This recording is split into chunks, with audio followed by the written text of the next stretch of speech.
Bill Belichick with UNC is plummeting faster than I think a lot of people expected, although I'm sure some people thought it never would work. It's getting worse and worse and worse as the weeks go on, because now a new report from WRAL says that parents and players are growing frustrated by nepotism, preferential treatment of transfers, and overall lack of culture in the program, calling it, quote, an unstructured mess and a complete disaster.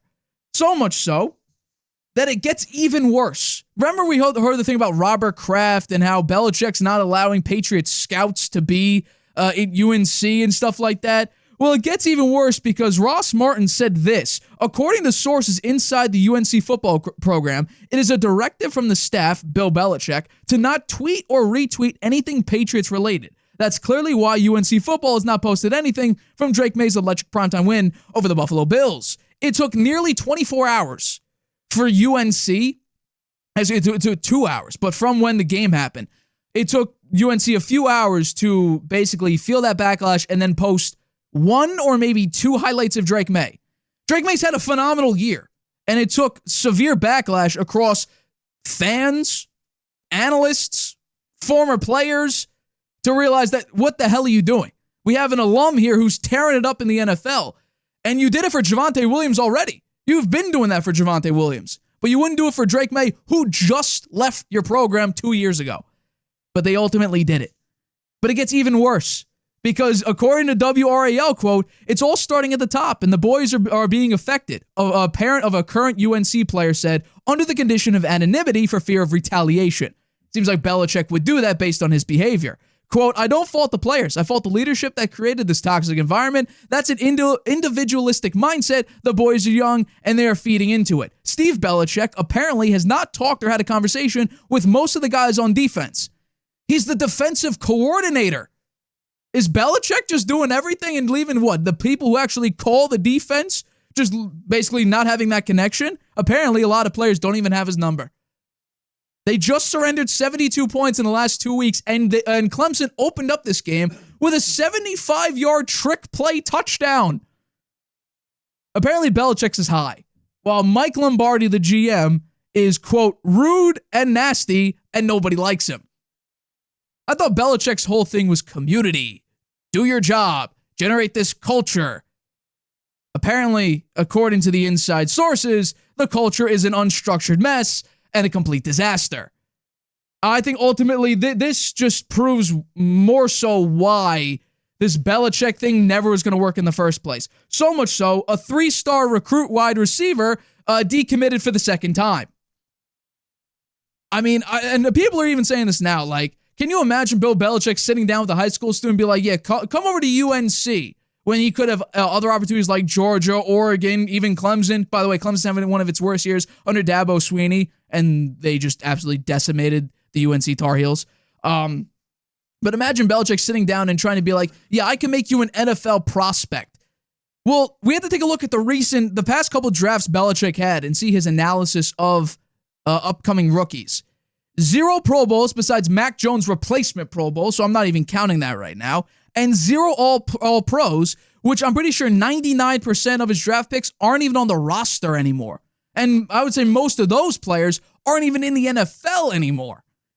So how can Belichick develop NFL talent when he didn't even do that the last 4 years of his Patriots tenure? To me, it doesn't make a lot of sense. And that's why I said even before the season started, that if you're an offensive guy, run for the hills. Because what does Belichick know about offense? All he's done is keep failing in the offensive side of the football. He drafted offensive linemen that were 5th-round prospects in the first round. He drafted a kicker in the 4th round or the 3rd round who ended up being the worst kicker in the NFL his rookie year. So how does Belichick know how to develop things when he didn't even do that on the Patriots for like 4 straight years? He screwed over Mac Jones. He got petty for Lord knows what reason. He put in Bailey Zappi when Bailey Zappi was trash. Then his final parting message was putting Mac Jones as the emergency quarterback 3 without even informing him hours before the game. That's Bill Belichick right now. And he's standing on the sideline. He started Gio Lopez for a number of games, who wasn't very good. Then you put in Johnson, who did a fine job. He at least moved the ball up and down the field. They couldn't score for anything. And then in this game, with 30 seconds left, he decided, let's use all 3 timeouts. So much so, ESPN, with a second left during a timeout that Belichick called, turned away from the broadcast and switched it to, I think, the Florida-Texas game.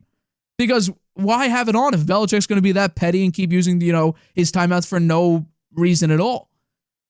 So this has been a mess several times over. And let's just take a look at what Belichick's done for the program. Points scored, 122nd out of 136 FBS teams. Points allowed, a little bit better. Middle of the pack, though, 73rd. Offensive grade by PFF, 121st. And their projected wins, I think they opened with 5.5, maybe 6. It's dropped to 4.3.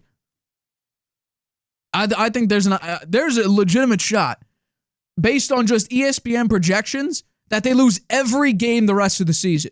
Because there is no percentage lower than 68.9 for the opposing team to beat UNC. Most of them are in the mid-70s to mid-80s. So there's a real shot Belichick goes winless the rest of the year. And he beat up on 2 pitiful teams. 2 wins his first collegiate career. I mean, there's a chance he gets fired after 1 year. Supposedly, he has a guaranteed 3-year deal. So UNC's paying him $30 million anyway, out of a $50 million contract. And by the way, he had this big documentary that he was going to do on Hulu. Hulu dropped this documentary. Who wants to see it? They're failures. They haven't done anything. There's all this controversy about him and his young girlfriend and all of that. Meanwhile, during an interview, apparently Belichick couldn't answer questions based on how their relationship started. This whole thing is a complete mess. This entire situation is just, it already wasn't great. It keeps getting worse and worse and worse. Penalties everywhere. I mean, there were, in this game in particular, there was like 3 illegal formation penalties because 5 players were in the backfield. After 1, don't you realize, oh yeah, I can't have 5 players in the back? It happened like 2 or 3 times. I think Belichick's out of his league. And we're saying this about one of the greatest defensive coaches in NFL history who's won 8 rings, and he can't get college right. And that happens. Urban Meyer never got the NFL right. So I think ultimately this is going to be a cataclysmic failure if you don't consider that already. So far, what we've seen through, 4 or 5 games of cataclysmic failure, I think it's going to somehow get worse. There's a real shot, based on the projection, he doesn't win a single game the rest of the year. And what are you going to do if you're UNC? You're losing 3-star recruits. Belichick, and some top coach are wondering, how is Belichick getting more players than we are? Turns out he's getting like nobodies. He's getting like 2, 3-star recruits at the very best. Meanwhile, they're trying to get the bigger, better names to be a better team, and Belichick is basically scraping the bottom of the barrel to be a developmental program. So what does he want to do? Because if he is going for success, he's failing at that. If he wants to grow, I don't even think he's passing at that, because no player looks like they're really developing into being NFL-ready prospects, which was his whole thing. I want to make this an NFL-ready program, a gateway from college to the NFL. And it's not working at all. It's sad, but it's also based on the end of his Patriots tenure and what he did with Brady and what he did even right at UNC, what he's doing to the Patriots organization, Robert Kraft. It's a horrible image for him. He's doing this to himself, blocking Patriots scouts. Robert Kraft says, once he's done coaching, we're going to build him a statue, and he's still doing that. He's saying, no, UNC, you cannot post highlights of Drake May. Whoever's on the Patriots, if they came here from UNC, you can't post about him. And then that backlash, I mean, it's a horrible, horrible look. There's no other way to put it. You can't say, oh, Belichick's doing the right thing, or, oh, no, Belichick's doing a great job at UNC. Where? Well, the eye test doesn't prove it. The stats don't back it up. He put a quarterback who can't play that well out there for the first 3 games. I don't understand it at all. To me, it makes no sense. According to sources inside the UNC football program, it was a directive from the staff, Bill Belichick, to not tweet or retweet anything Patriots related. No, you can't have Patriots scouts here. We don't want them. If they don't want me there, I don't want them there. What are you talking about? Robert Kraft says he's going to build you a statue once you're done coaching. If he's not already, he's going to be in the Patriots Hall of Fame. I mean, that's a given. He's going to make the NFL Hall of Fame. You're widely regarded as still the number 1 head coach in all of NFL history, even though I think that's rapidly changing for, Andy Reid, of course. So it's sad, it's unfortunate, but it's also given based on his attitude, his approach. He looked outcoached and outmatched so far throughout the entirety of college football. His recruiting in the NFL was abysmal. In fact, Kyle Duggar, who actually started his career out very nicely, he was a pretty good player, now the Patriots tried to trade him away. So that would have been just another player who's no longer on the Patriots that Belichick drafted. It's unfortunate. It really is. But, I mean, what are you going to do? That third-star wide receiver said, quote, after much thought and prayer, I've decided to decommit from UNC. I want to thank the UNC coaching staff for the belief in me and the opportunity they've given. I'm also grateful for my family, friends, and everyone who supported me through this process. And this last sentence just proves that he doesn't believe in UNC. My recruitment is now 100% open. It's a bad look.